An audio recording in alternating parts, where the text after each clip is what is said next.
ओम शांति। प्यारे रूहानी भाई बहनों, आज की मुरली 1 मई 2026 के मंथन में आपका स्वागत है। ओम शांति। आज का ये रूहानी मंथन सच में हम सभी के लिए एक बहुत बहुत ही सुंदर और शांतिपूर्ण अवसर है। जी बिल्कुल। और जब हम इस आत्मिक यात्रा की शुरुआत कर रहे हैं तो मुझे एक बहुत ही गहरी बात, एक बहुत प्यारा रूपक याद आ रहा है। हाँ, वो रूपक जो हमारी खोई हुई स्मृति को वापस जगाने के लिए है। बिल्कुल। सोचे ना कि एक बेहद महान और समृद्ध राजा हो, उसकी तिजोरियां अनमोल हीरे जवाहरात से भरी हुई हों, वो अपनी राजधानी का मालिक हो। एक भरपूर और संपन्न राजा। जी, लेकिन अचानक किसी हादसे में उस राजा की याददाश्त चली जाए, वो पूरी तरह से भूल जाए कि वो एक राजा है। और फिर वो अपनी ही राजधानी की सड़कों पर भिखारी बनकर दर दर भटकने लगे। हाँ, बिल्कुल ऐसा ही। वो भीख मांगने लगे, ठोकरें खाने लगे। ये दृश्य सुनने में जितना अजीब लगता है ना, उतना ही दर्दनाक भी है। बहुत दर्दनाक है। और सबसे बड़ी बात यह है कि ये कहानी किसी और की नहीं है। सही कहा, ये कहानी हमारी और आपकी है।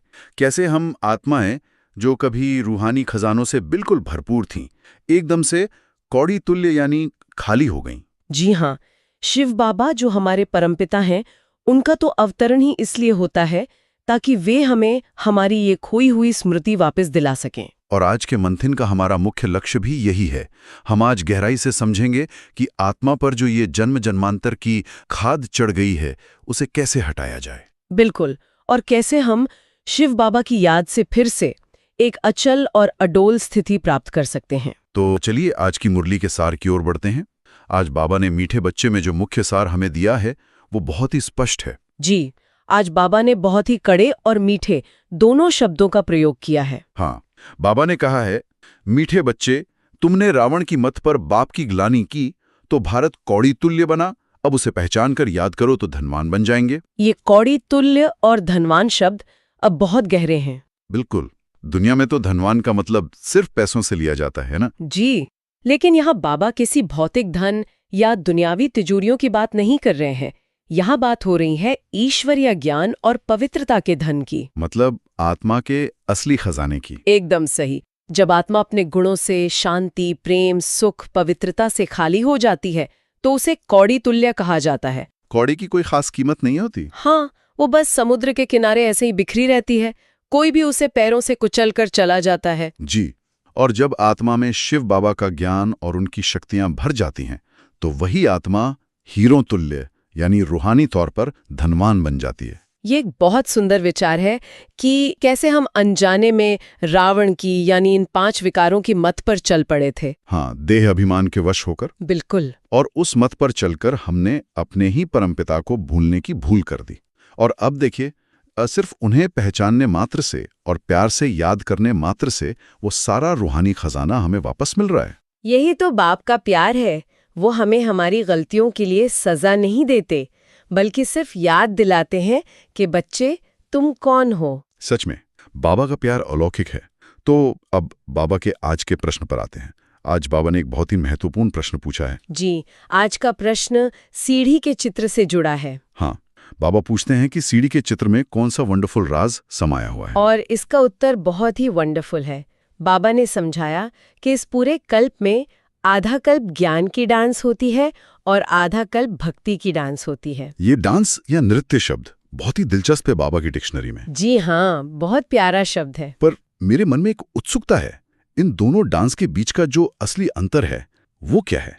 मतलब ये काम कैसे करता है? इसे ऐसे समझते हैं, डांस का मतलब क्या होता है? जब आप किसी खुशी में, किसी नशे में या किसी स्थिति में पूरी तरह से मग्न हो जाते हैं। हाँ, जैसे कोई अपनी ही धुन में मगन हो। बिल्कुल। तो जब सतयुग और त्रेता युग होता है तब आत्मा संपूर्ण पवित्र होती है। वो अपने ही ईश्वरीय ज्ञान की प्रालब्ध यानी उस सुख को भोग रही होती है। मतलब वहाँ जीवन ही एक प्राकृतिक उत्सव होता है। एकदम सही। आत्मा इतनी भरपूर होती है कि उसे बाहर से कुछ भी मांगने की या किसी को पुकारने की आवश्यकता ही नहीं होती। वहाँ सिर्फ सुख और संपन्नता का नृत्य है।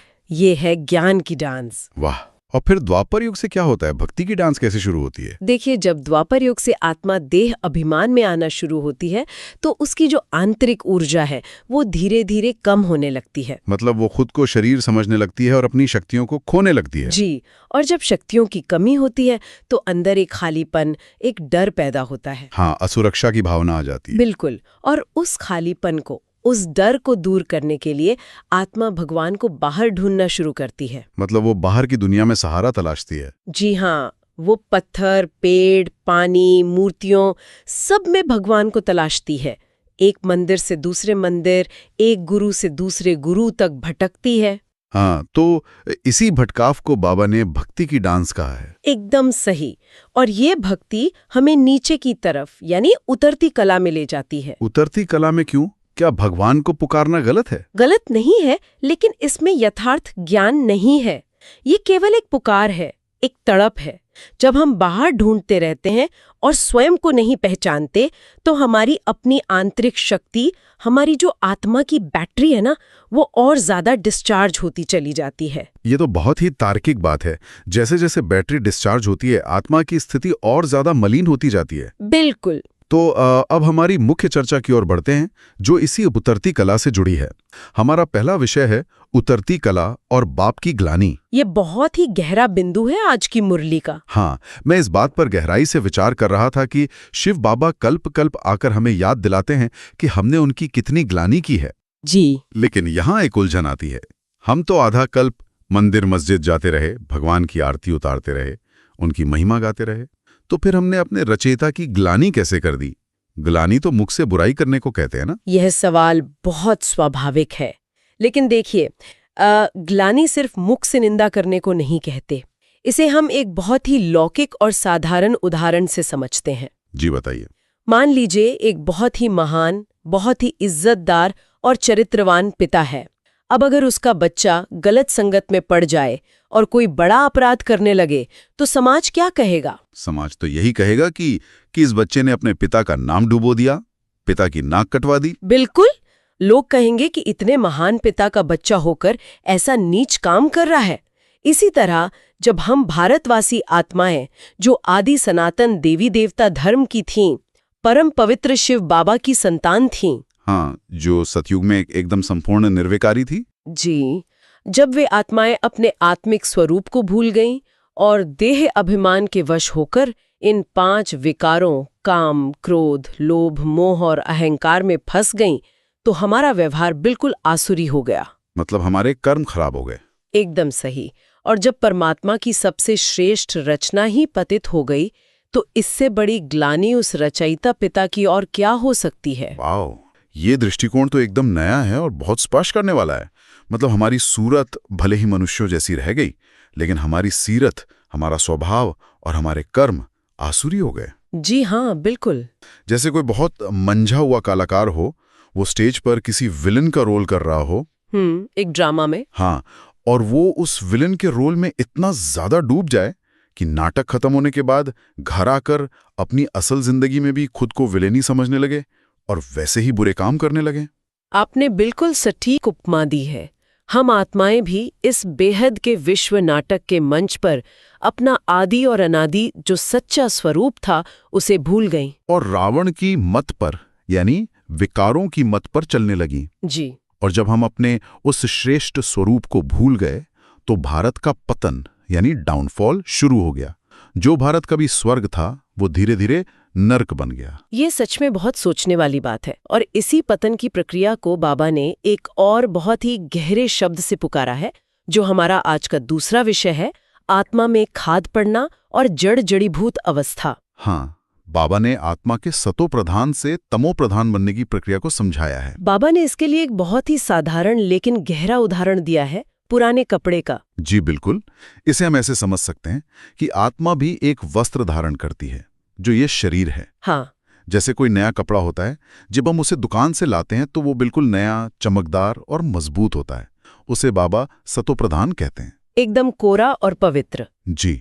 लेकिन फिर क्या होता है, हम उसे रोज पहनते हैं, वो धूप में जाता है, धूल में जाता है, बार बार धुलता है, तो धीरे धीरे वो पुराना होने लगता है। मतलब वो सतो प्रधान से रजो प्रधान हो जाता है। बिल्कुल। उसका रंग उड़ने लगता है और फिर एक समय अंत में ऐसा आता है कि वो कपड़ा तमो प्रधान हो जाता है, वो इतना जीर्ण हो जाता है, इतना कमजोर हो जाता है कि उसे और ज्यादा रफू भी नहीं किया जा सकता। हाँ, उसे जरा सा खींचो तो वो फट जाता है। एकदम सही। उसी अवस्था को बाबा जड़ जड़ीभूत अवस्था कहते हैं।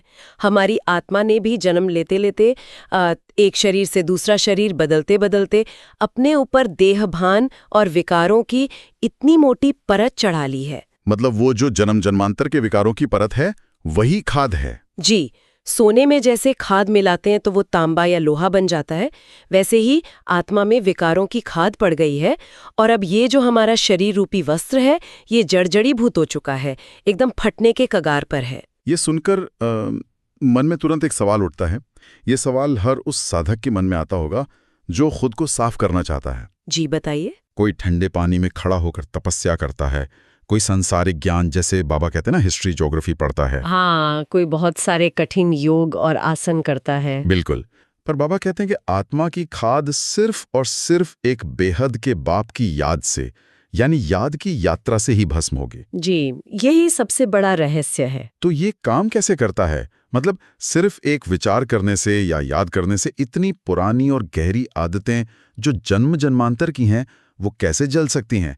इसका रूहानी विज्ञान क्या है? बहुत ही सुंदर और गहरा सवाल पूछा है आपने। देखिए, इसे ऐसे समझिए कि खाद कोई भौतिक कचरा तो है नहीं। हाँ, कि हमने झाड़ू लगाई और वो साफ हो गया। बिल्कुल नहीं। ये खाद है हमारे मन के अंदर बैठे हुए नकारात्मक और बहुत ही निम्न आवृत्ति यानी लो फ्रीक्वेंसी वाले संस्कार, जो हमारे कर्मों से बने हैं। जी। अब जब हम शिव बाबा को याद करते हैं, जो कि परम पवित्र हैं, परम शक्तिशाली हैं और इस पूरे ब्रह्मांड में सर्वोच्च आवृत्ति यानी हाईएस्ट फ्रीक्वेंसी वाले ऊर्जा के स्रोत हैं, सर्वशक्तिमान है। जी, तो जब हम पूरी एकाग्रता और प्यार से उन्हें याद करते हैं तो हम उस परम ऊर्जा के साथ सीधा जुड़ जाते हैं। अच्छा, जैसे किसी डिवाइस को जिसकी बैटरी बिल्कुल खत्म हो गई हो, उसे हम एक बहुत ही पावरफुल हाई वोल्टेज चार्जर से कनेक्ट कर देते हैं। आपने बिल्कुल सही पकड़ा। एकदम ऐसा ही होता है। जब वो सर्वोच्च पवित्र ऊर्जा हमारी इस कमजोर और मलिन आत्मा में प्रवाहित होती है, तो हमारे जो पुराने अशुद्ध संस्कार हैं और ये जो नई शुद्ध ऊर्जा है, इन दोनों के बीच में एक घर्षण पैदा होता है। एक आध्यात्मिक फ्रिक्शन। जी हाँ, और इसी घर्षण को, इसी शक्ति को बाबा योग अग्नि कहते हैं। वाह। ये शुद्ध ऊर्जा की अग्नि इतनी तेज होती है कि ये आत्मा पर जमी हर एक परत को, हर एक खाद को पिघलाकर पूरी तरह भस्म कर देती है। वाह। इसीलिए बाबा कहते हैं कि कोई भी बाहरी सांसारिक ज्ञान, कोई शास्त्र या कोई शारीरिक मेहनत इस सूक्ष्म आत्मा तक पहुंच ही नहीं सकती। आत्मा को साफ करने के लिए तो परमात्मा की रूहानी ऊर्जा ही चाहिए। ये तो बहुत ही स्पष्ट हो गया। मतलब शरीर की कसरत से आत्मा की सफाई नहीं हो सकती। आत्मा का संबंध तो सीधे परमात्मा से जोड़ना होगा। बिल्कुल। और इस रूहानी कनेक्शन को बनाने के लिए बाबा ने जो स्वरूप बताया है ना, जो हमारा अगला विषय है, देह अभिमान से आत्माभिमान की यात्रा, उसमें बाबा ने बहुत ही सूक्ष्म इशारा दिया है। हाँ, बाबा ने आज स्वरूप के बारे में बहुत गहरी बात कही है। बाबा कहते हैं कि आत्मा भी स्टार है, यानी एक बिंदी है, और परमात्मा भी स्टार है। जी। ये कितनी गहरी समानता है। मतलब हमारा परमपिता बिल्कुल हमारे ही जैसा है, रूप में कोई फर्क नहीं है। यही तो इस ईश्वरीय ज्ञान का चरम है। आप देखिए, सारी दुनिया भगवान को ढूंढ रही है। कोई उन्हें बहुत विशालकाय मानता है, कोई कहता है कि वो सर्वव्यापी है, हर कण में है।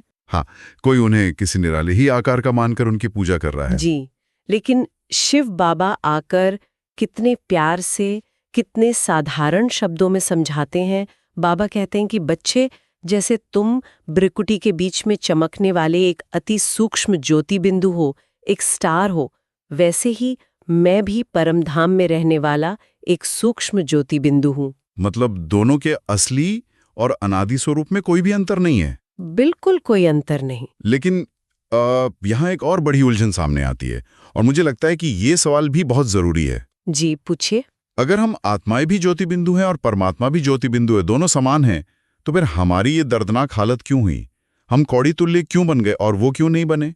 हमारे अंदर ये खाद क्यों पड़ गई? ये अंतर समझना ही तो सारे ज्ञान का सार है। देखिए, आत्मा और परमात्मा स्वरूप में तो बिल्कुल समान है, दोनों ही ज्योति बिंदु है। हाँ। लेकिन जो पाठ है, जो भूमिका है इस विश्व नाटक में, उसमें बहुत बड़ा अंतर है। अच्छा, पाठ में अंतर है। जी, हम आत्माएं परमधाम से नीचे आती हैं इस विश्व नाटक के मंच पर अपना पाठ बजाने के लिए। हम यहाँ आकर शरीर रूपी वस्त्र धारण करते हैं, जन्म और मरण के चक्र में आते हैं। हम कर्म क्षेत्र पर आते हैं। बिल्कुल। और जब हम बार बार शरीर धारण करते हैं तो इस प्रकृति के साथ, इन 5 तत्वों के साथ हमारा जुड़ाव हो जाता है। धीरे धीरे हम खुद को ही शरीर समझने लगते हैं। और यहीं से देह अभिमान शुरू होता है। जी, लेकिन शिव बाबा जो परमात्मा हैं, वो इस जन्म मरण की चक्र से पूरी तरह से मुक्त हैं। वे कभी भी किसी माता के गर्भ से जन्म नहीं लेते। हाँ, उनका तो दिव्य अवतरण होता है। एकदम सही। वे कभी इस प्रकृति के या 5 तत्वों के वश में नहीं होते। इसलिए उनकी जो पवित्रता है, उनकी जो ऊर्जा है, वो हमेशा अचल, अडोल और संपूर्ण रहती है। यानी सारा खेल इस देह के साथ जुड़ाव का है। हमने देह को अपना माना, हमने ये समझा कि ये शरीर मैं हूं, और हम लगातार नीचे गिरते चले गए। जी, आधा कल्प की ये देह अभिमान की आदत है। और हम सब जानते भी हैं, मतलब दुनिया में भी एक बहुत आम कहावत है कि नंगे आए थे और नंगे ही जाना है। हाँ, ये तो सब कहते हैं। सबको पता है कि ये शरीर यहीं छोड़कर जाना है। जी। फिर भी हम बार बार इसे भूल क्यों जाते हैं? क्योंकि सिर्फ कहना और उसे गहराई से महसूस करने में बहुत फर्क है। इस आदत को तोड़ने के लिए ही बाबा हमें मन मनाभव का निरंतर अभ्यास कराते हैं। निरंतर अभ्यास बहुत जरूरी है। बिल्कुल। अब इसी बात से जुड़ा हुआ हमारा अगला विषय है, जो कि बहुत ही महत्वपूर्ण है। आज मुरली में मम्मा के यानी मातेश्वरी जी के अनमोल महावाक्यों का भी जिक्र हुआ है। जी, मम्मा के महावाक्य हमेशा बहुत ही स्पष्ट और बुद्धि के ताले खोलने वाले होते हैं। हाँ, और मम्मा ने आज गिरावट के असली कारण पर बात की है। अक्सर लोग दुनिया में एक बहुत बड़ी गलती करते हैं। वे कहते हैं कि जो कुछ भी होता है सब भगवान की मर्जी से होता है। हाँ, लोग कहते हैं कि पत्ता भी उसकी मर्जी के बिना नहीं हिलता। बिल्कुल, सुख भी वही देता है और दुख भी वही देता है। यहाँ तक कि लोग पूछते हैं कि जब हम सतयुग में जीवन मुक्ति पा लेते हैं तो फिर हम द्वापर युग से नीचे क्यों गिरते हैं? क्या इसमें भी ईश्वर का ही दोष है? क्या भगवान ने हमें नीचे गिराया? मम्मा ने इसका बहुत ही तार्किक और स्पष्ट उत्तर दिया है। मम्मा कितने प्यार से समझाती हैं कि ये सोचना ही सबसे बड़ी अज्ञानता है कि परमात्मा हमें दुख देते हैं या हमें नीचे गिराते हैं। शिव बाबा तो सुख के सागर हैं। जी, वो सुख के रचयिता हैं। वो कभी किसी को दुख दे ही नहीं सकते। हमारी जो गिरावट है, हमारे जीवन में जो दुख आता है, उसका असली कारण भगवान नहीं है। उसका कारण है हमारी अपनी जरा सी भूल। और वो भूल है देह अभिमान। एकदम सही, बॉडी कॉन्शियसनेस। जब हम देह अभिमान में आते हैं तो हम वाम मार्ग में चले जाते हैं। हम उन 5 विकारों में फंस जाते हैं। ये तो बिल्कुल सीधा सा कर्मों का सिद्धांत है, लॉ ऑफ कर्मा। मतलब श्रेष्ठ कर्मों का फल सुख है और भ्रष्ट कर्मों का फल दुख है। जी, हम जो बीज बोएंगे वही फल काटेंगे। परमात्मा शिव बाबा हमेशा हमें ज्ञान और अपना रूहानी बल देकर हमारी चढ़ती कला की ओर ले जाते हैं। वो हमेशा हमें ऊपर उठाते हैं। हाँ। लेकिन जब हम खुद ही उनका हाथ छोड़ देते हैं और माया के यानी अपने ही विकारों के वश हो जाते हैं, तब हम नीचे गिरते हैं। यह तो बहुत ही स्पष्ट है। इसलिए अपने दुख के लिए परमात्मा को दोष देना बहुत बड़ी भूल है। इस ड्रामा के अंदर ये जो दुख और सुख का खेल है, वो हमारी अपनी चुनी हुई राह, हमारे अपने कर्मों का ही परिणाम है। गिराने का काम हमेशा माया करती है, बाबा नहीं। ये विचार बहुत ही सशक्त है। ये हमें हमारी अपनी जिम्मेदारी का एहसास कराता है कि हम अपने जीवन के रचयिता खुद हैं। बिल्कुल। तो अब सवाल ये आता है कि इस देह अभिमान को हम तोड़ें कैसे? जो हमारी धारणा का विषय है, इसे हम अपनी रोजमर्रा की जिंदगी में कैसे उतारें? जी, धारणा ही तो ज्ञान का असली आईना है। हाँ। तो क्या हमें इस खाद को निकालने के लिए सब कुछ छोड़कर जंगलों में जाकर बैठ जाना है, संन्यास लेना है? बिल्कुल नहीं। शिव बाबा कभी भी हमें कर्म संन्यास की शिक्षा नहीं देते। बाबा तो हमें राजयोग सिखाते हैं। जी, बाबा हमें कर्मयोगी बनाते हैं। बाबा कहते हैं कि तुम्हें अपने घर गृहस्थ में रहना है, परिवार के साथ रहना है, लेकिन पुरुषार्थ करके संपूर्ण गुणवान बनना है। और कर्म भी करते रहना है। बिल्कुल। आज बाबा ने उदाहरण दिया कि चाहे तुम राजा जनक की तरह पूरा राजपाट संभाल रहे हो, हाँ, एक बहुत बड़ी जिम्मेदारी, या फिर कोई साधारण बढ़ई का काम कर रहे हो, काम कोई भी छोटा या बड़ा नहीं है। मुख्य बात यह है कि तुम्हारे हाथ काम में हो, लेकिन तुम्हारी बुद्धि, तुम्हारा जो मन है, वो हमेशा शिव बाबा के साथ जुड़ा रहे। मतलब कर्म करते हुए भी योग लगाना है। बिल्कुल। कोई भी विकर्म, कोई भी पाप कर्म नहीं करना है। जी, ये तो बिल्कुल जैसे कमल के फूल का उदाहरण है। एकदम सही। कमल का फूल जो कीचड़ और गंदे पानी के बीच ही पैदा होता है और वहीं रहता है। हाँ, लेकिन कीचड़ का एक भी दाग, पानी की एक भी बूंद उसकी पंखुड़ियों पर नहीं ठहरती। वो हमेशा पानी से ऊपर, बिल्कुल न्यारा और प्यारा रहता है। हमें भी इस पुरानी दुनिया में इस जड़ जड़ीभूत शरीर और इन पुराने संबंधों के बीच रहते हुए कमल पुष्प समान पवित्र रहना है। और इसके लिए बाबा कहते हैं कि इस शरीर से और पुरानी दुनिया से ममत्व निकाल देना है। ममत्व मतलब मेरापन। जब तक हम कहते हैं कि ये मेरा घर है, मेरा शरीर है, तब तक हम कमल पुष्प समान न्यारे नहीं हो सकते। हाँ, और तब तक वैराग्य भी नहीं आ सकता। हमें ये गहराई से समझना होगा कि ये दुनिया और ये शरीर अब खत्म होने वाले हैं। सब कुछ विनाश के कगार पर है। जी, इसलिए हमें अंदर से, मन से पूरी तरह न्यारे होकर रहना है। आत्मा को सतोप्रधान बनाने का पूरा पुरुषार्थ करना है। लेकिन जब हम इस मेरेपन को छोड़ते हैं, जब हम दुनिया से अपना लगाव हटा लेते हैं, तो क्या हमें कुछ मिलता भी है? ये सवाल बहुत से नए लोगों के मन में आता है। हाँ, लोगों को लगता है कि अगर हम सब कुछ छोड़ देंगे तो जिंदगी में सिर्फ एक खालीपन रह जाएगा, कोई रस नहीं बचेगा। लेकिन रूहानियत में ये खालीपन नहीं है, ये तो सबसे बड़ी भरपूरता है। और यहीं पर आज का हमारा जो वरदान है वो हमारी बहुत मदद करता है। जी, आज का वरदान बहुत ही शक्तिशाली है। बाबा ने वरदान दिया है, सदा अतीन्द्रिय सुख की अनुभूति करने वाले अटल अखंड स्वराज्य अधिकारी भव। वाह! अतीन्द्रिय सुख, ये शब्द ही अपने आप में कितनी शांति देता है। बिल्कुल। जब हम इस पुरानी दुनिया से अपना लगाव तोड़ते हैं ना, तो हम खाली नहीं होते, बल्कि हम संगम युग पर शिव बाबा के पूरे विल पर अपना अधिकार जमा लेते हैं। विल यानी उनकी वसीयत, उनका सारा ज्ञान और शक्तियां। जी हाँ, और जब बच्चे बाबा की वसीयत पर पूरा अधिकार प्राप्त कर लेते हैं, तो उनके पास विल पावर आ जाती है। मतलब शुद्ध इच्छा शक्ति, विकारों पर जीत पाने की शक्ति। एकदम सही। और ये विल पावर ही आत्मा को वो सच्चा सुख देती है जिसे बाबा अतीन्द्रिय सुख कहते हैं। अतीन्द्रिय सुख यानी जो इंद्रियों से परे है। जी, एक ऐसा सुख जो इन भौतिक इंद्रियों जैसे आंख, कान, जीभ या शरीर से परे है।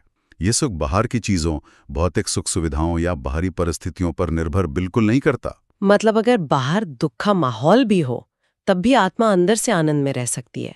बिल्कुल, क्योंकि ये सुख आत्मा की अपनी मूल और स्वभाव की अवस्था है। ये उसका अपना खजाना है। और जो आत्माएं आज इस संगम युग पर इस अतीन्द्रिय सुख का अनुभव करती हैं, वही भविष्य में क्या बनती हैं? वही आत्माएं भविष्य के सतयुग में अटल और अखंड स्वराज्य प्राप्त करती हैं। स्वराज अधिकारी बनती हैं। जी, स्वराज यानी खुद की कर्मेंद्रियों पर राज करने का अधिकार। जो आज अपनी आंख, कान और मन पर राज कर सकता है, वही भविष्य में विश्व पर राज करेगा। कितना गहरा मनोविज्ञान छिपा है इसमें। लेकिन इस श्रेष्ठ स्थिति से हमें नीचे कौन खींच लेता है? बार बार हम इस अतीन्द्रिय सुख से बाहर क्यों आ जाते हैं? इसका उत्तर बाबा ने आज के स्लोगन में बहुत ही सटीक तरीके से दिया है। हाँ, आज का स्लोगन है, जहां मेरापन आता है वहां बुद्धि का फेरा हो जाता है। जी, ये मेरापन, ये मेरा मेरा की जो आदत है, ये बुद्धि को कैसे घुमा देती है? इसे आप ऐसे देखिए, मेरापन दरअसल हमारे अहंकार का, ईगो का ही एक बहुत ही सूक्ष्म रूप है। हाँ, जरा सोचिए, जब हम कहते हैं कि ये मेरा विचार है, मेरा शरीर है, या मेरी पदवी है, मेरी इज्जत है, तो हम तुरंत उस चीज से अपनी पहचान को जोड़ लेते हैं। बिल्कुल। और फिर अगर उस चीज को कोई थोड़ा सा भी नुकसान पहुंचता है, या मान लीजिए कोई हमारे विचार से सहमत नहीं होता है, तो हमें बुरा लग जाता है। जी, हमारी बुद्धि तुरंत अशांत हो जाती है, हमारे मन में हलचल मच जाती है कि उसने मुझे ऐसा कैसे कह दिया।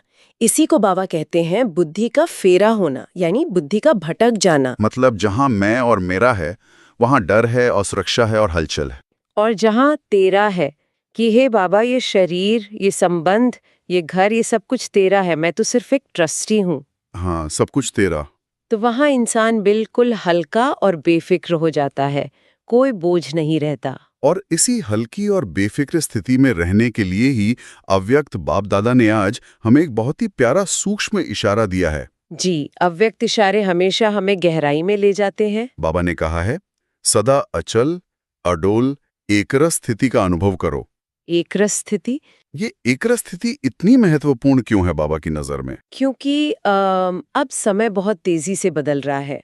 हम देख रहे हैं कि दुनिया की जो भी चीजें हैं, चाहे वो कुर्सी हो, धन हो या लोगों से मिलने वाली प्रतिष्ठा हो, ये सब हमें बहुत ही अस्थायी खुशी देती हैं। हाँ, आज हमारे पास हैं, कल किसी और के पास होंगी। बिल्कुल, ये अल्पकाल की है, लेकिन हमारे जो रूहानी खजाने हैं, शांति, आनंद, ईश्वरीय ज्ञान, ये सारे खजाने अविनाशी हैं। इन्हें कोई चुरा नहीं सकता। जी, और इन अविनाशी खजानों का असली अनुभव हम तभी कर सकते हैं जब हमारी स्थिति एक रस हो।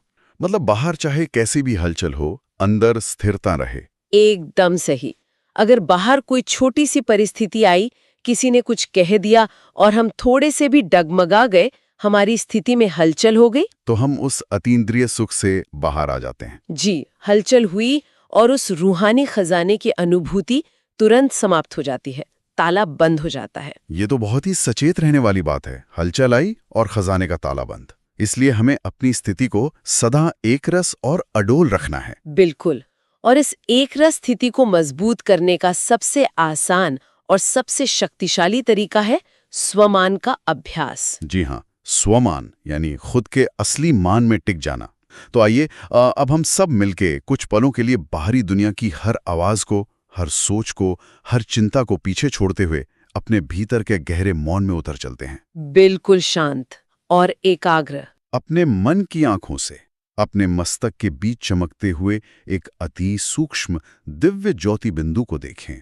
यही मेरा असली और अनादि स्वरूप है। मैं एक चमकता हुआ सितारा हूं।